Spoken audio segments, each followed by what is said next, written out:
Bismillah, Assalamualaikum warahmatullahi wabarakatuh. Alhamdulillah bertemu kembali dengan Bu Eni. Tentunya kita masih akan melanjutkan materi kita pada mata pelajaran pendidikan Pancasila dan Kewarganegaraan.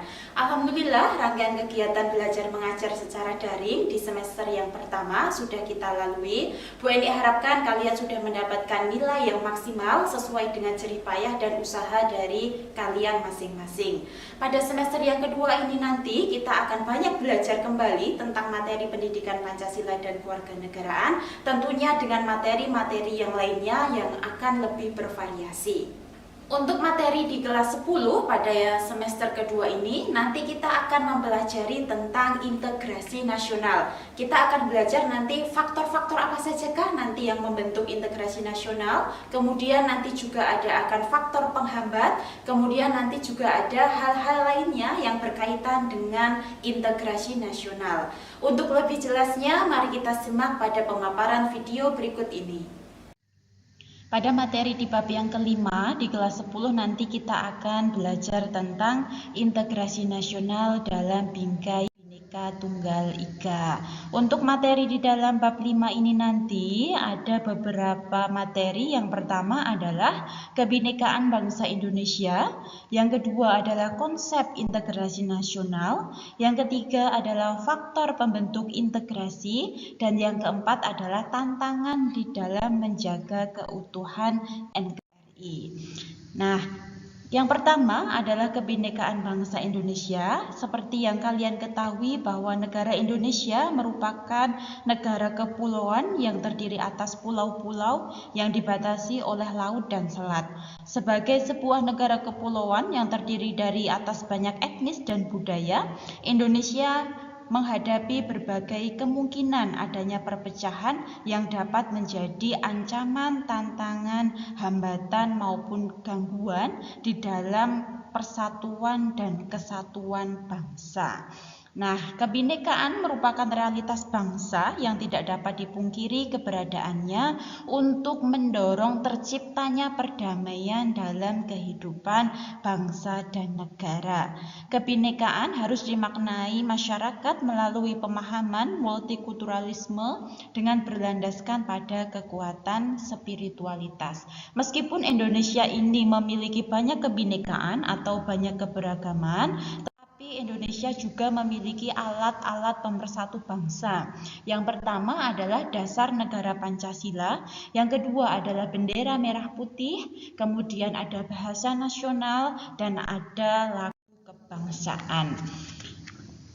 Dengan adanya perbedaan-perbedaan yang tadi, kebinekaan, kemudian perbedaan yang ada di dalam masyarakat, untuk mempersatukan di dalam kehidupan masyarakat, nanti akan lahir sebuah konsep yang dinamakan dengan integrasi nasional. Integrasi nasional dibedakan menjadi dua. Yang pertama adalah integrasi nasional secara politis, merupakan penyatuan berbagai kelompok budaya dan sosial ke dalam kesatuan wilayah nasional yang membentuk suatu identitas nasional. Yang kedua adalah integrasi nasional secara antropologis, merupakan proses penyesuaian di antara unsur kebudayaan yang berbeda sehingga mencapai sebuah keserasian fungsi di dalam kehidupan bermasyarakat. Ada beberapa hal yang menjadi faktor-faktor yang bisa membentuk integrasi nasional. Yang pertama adalah rasa senasib dan seperjuangan akibat faktor sejarah. Yang kedua, adanya ancaman dari luar yang bisa membangkitkan semangat nasionalisme di dalam kehidupan masyarakat. Yang ketiga, adanya tekad dan keinginan untuk bersatu. Dan yang keempat adalah adanya semangat persatuan dan kesatuan. Selain faktor pembentuk integrasi nasional, ada juga beberapa faktor yang nantinya dapat menghambat integrasi nasional. Yang pertama adalah kurangnya penghargaan terhadap kemajemukan yang ada di dalam masyarakat. Yang kedua, kurangnya toleransi antar golongan. Yang ketiga, kurangnya kesadaran dalam masyarakat terhadap ancaman dan gangguan. Dan yang keempat adalah adanya ketidakpuasan terhadap ketimpangan dan ketidakmerataan terhadap hasil pembangunan. Tantangan dalam menghadapi integrasi nasional ada beberapa hal. Yang pertama itu nanti akan ada ancaman. Nah, ancaman di sini nanti dibedakan menjadi dua. Yang pertama adalah ancaman militer dan yang kedua adalah ancaman non-militer.